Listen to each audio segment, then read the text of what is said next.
Hello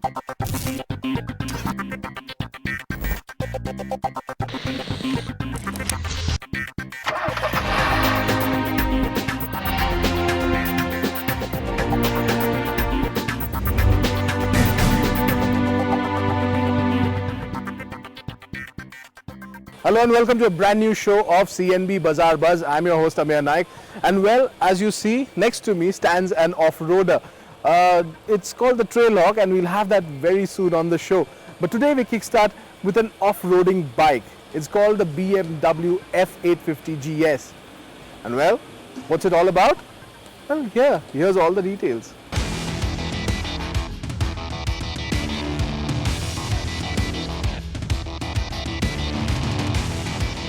The BMW F850 GS is the newest middleweight adventure motorcycle in India. And we finally had the opportunity to ride and see where it fits in the food chain, where the Triumph Tiger 800 is the proverbial king of the jungle. And we finally had the opportunity to ride the top spec Pro variant of the motorcycle and see whether it does justice to BMW's blue-blooded lineage of off-road motorcycles or not. If you're paying upwards of 12 lakh rupees for a motorcycle, you want it to have a certain pose value, and that is something that the BMW F850 GS has in spades. The white and blue rally colors in particular look really good along with the golden rims. We have always been big fan of the asymmetrical headlamps on BMW motorcycles, and we love this one as well. The F850 GS gets a host of features. These include tubeless tires, LED daytime running lamps, LED headlamp, and cruise control. A bigger windscreen and a sturdier bash plate would have worked wonders. The TFT instrument console on a test bike is not standard either. It will set you back by 60,000 rupees. One can also choose the throttle map, ABS, and traction control settings for the Enduro Pro mode. ABS and traction control can be switched off completely. There is a jog dial on the left hand side switchgear which helps you to navigate through the settings and options. But overall, the system is not quite intuitive. Motorcycles are meant to offer you freedom. A bike, a tank full of fuel, and an open road, or no roads in the case of the BMW F850 GS, is more than enough to give you a ticket to freedom. The 853cc parallel twin engine is eager, and the motorcycle loves to be ridden hard. There's more torque than you'll ever need in the bottom and the low end, and of course, the on-road dynamics of the motorcycle are quite likable too. Despite its 229 kilograms of bulk, all of it magically disappears on the move. And it is also quite nimble, and it responds to quick handling inputs when you're riding in switchbacks. The motorcycle loves to be ridden hard, and it eats potholes and bumps for breakfast. The ride quality therefore is quite supple. All in all, this is a good motorcycle, a good middleweight adventure touring motorcycle which can take on road touring and of course off-road terrain as well.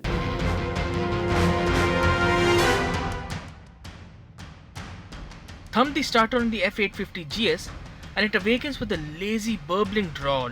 The engine is liquid cooled and churns out 89 brake horsepower at 8000 rpm, and the peak torque output is rated at 86 Nm at 6250 rpm, which is about 5 bhp and 6 Nm lesser than the European spec model, as the bike is built for regular unleaded petrol.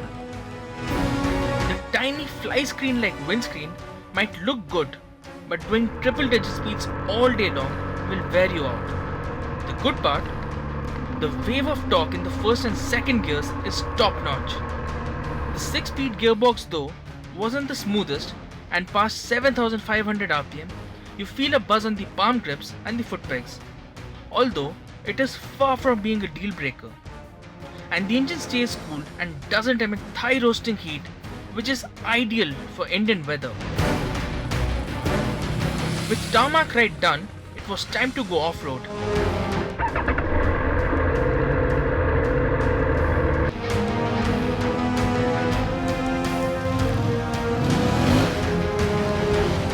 The first thing that you notice is the wave of low-end torque helps you get out of sticky bits, although if you overdo it, you'll feel the rear tire sliding in the opposite direction too soon and too often.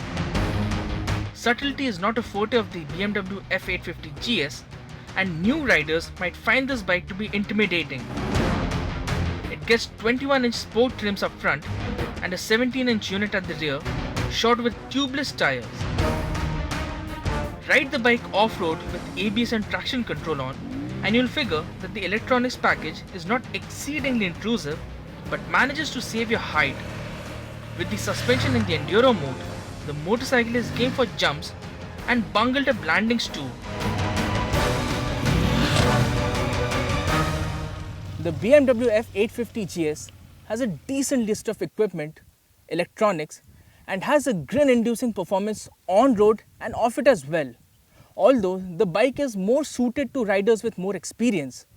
The fit and finish is absolutely top-notch, and at 15,30,000 rupees, this is significantly more expensive than its biggest rival, the Triumph Tiger 800. As an off-road and on-road machine, it certainly proved to be quite capable and definitely has the goods to take on its rivals such as the Honda Africa Twin, the Triumph Tiger 800 and the Ducati Multistrada 950. But the pricing could play a spoilsport along with the fact that it is suited for experienced riders. But if you do end up buying one, you are in for a good time.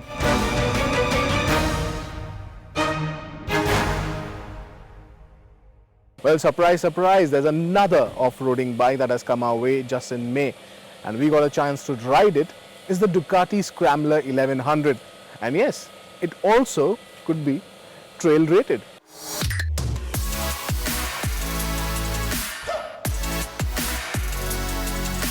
Without a doubt, retro-style motorcycles rich in flavor and looks are proving to be a hot favorite globally.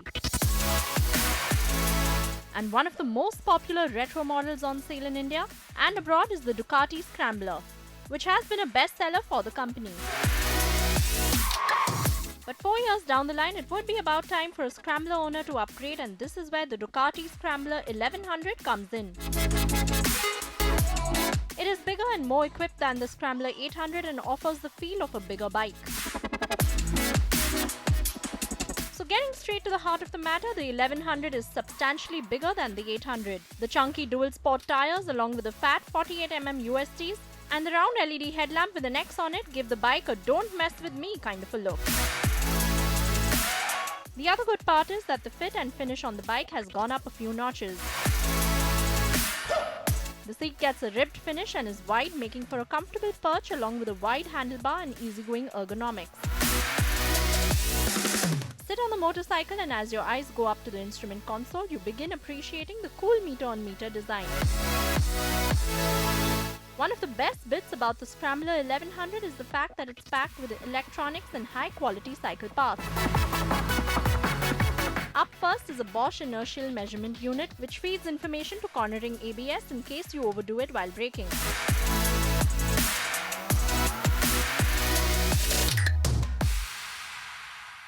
The Scrambler 1100 is packed with technology. This motorcycle gets 3 riding modes which are Active, Journey and City.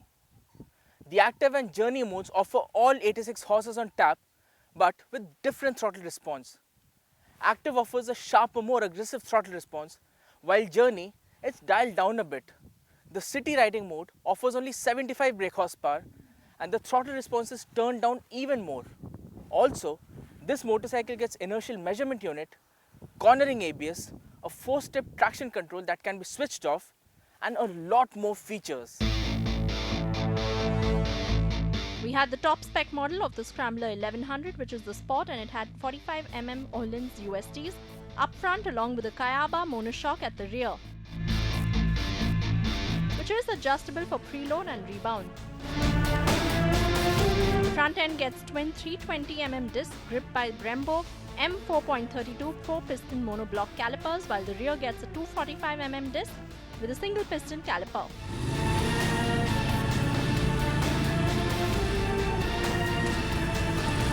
Push the starter and the motorcycle comes to life with a throaty burble which only gets better as you get going faster. That's because Scrambler 1100 Sport models are fitted with twin Termioni exhaust as standard. The engine produces a maximum torque of 88 Nm at 4,750 rpm, and most of it is available right from 2,500 rpm. The torque curve stays flat, ensuring that you have enough shove. Compared to modern performance bikes, 86 bhp may seem less, but it is more than adequate whether you're riding in the city or on the highway.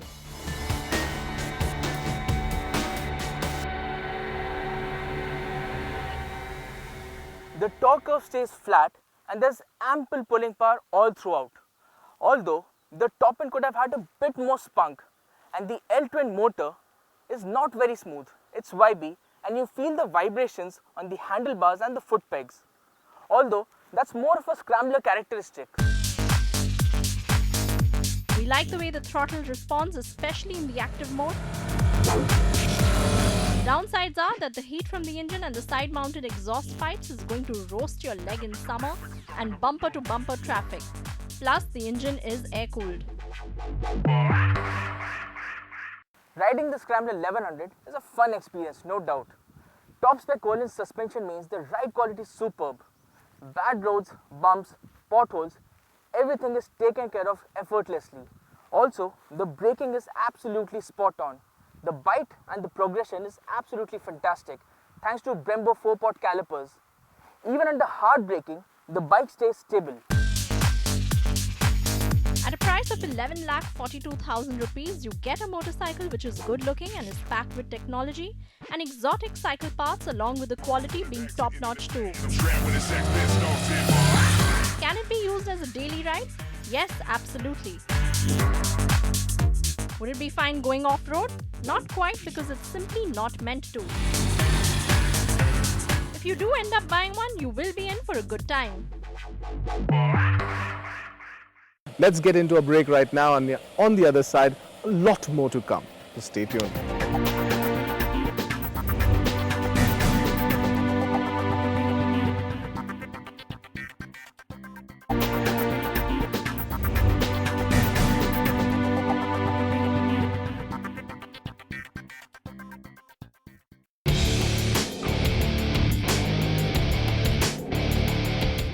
It's been a couple of years since Suzuki and Toyota announced their partnership in terms of knowledge sharing and technology. And now, finally, the Toyota Glanza, which is the first prototype of this partnership, has been launched in India. The prices start at 7,21,900 rupees and go up to 8,90,000 rupees. Interestingly, the Toyota Glanza only gets petrol engines, and there will be two trims with the G and the V. The G is the base variant trim, and it gets a 5-speed manual and a CVT, while the V, it gets a 5-speed manual and a CVT as well. Both variants get a 1.2-litre petrol engine, but then the G trim, it gets a mild hybrid system with integrated starter generator and lithium-ion battery.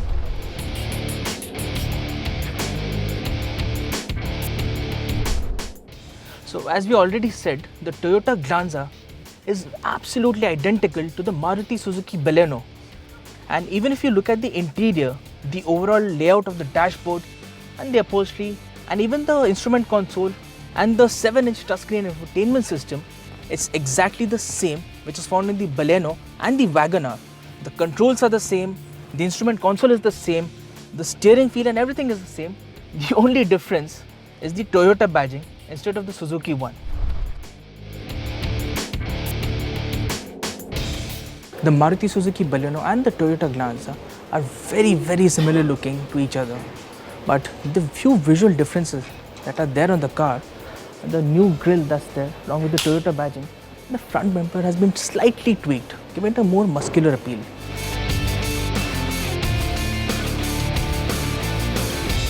The Toyota Glanza will take on the likes of the Maruti Suzuki Baleno, on which this model is based, the Hyundai i20 and the Honda Jazz.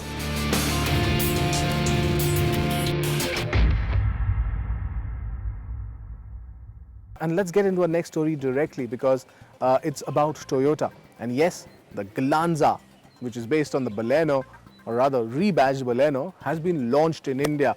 And we have the launch and the price details, everything, right from the variants to the features, everything just for you.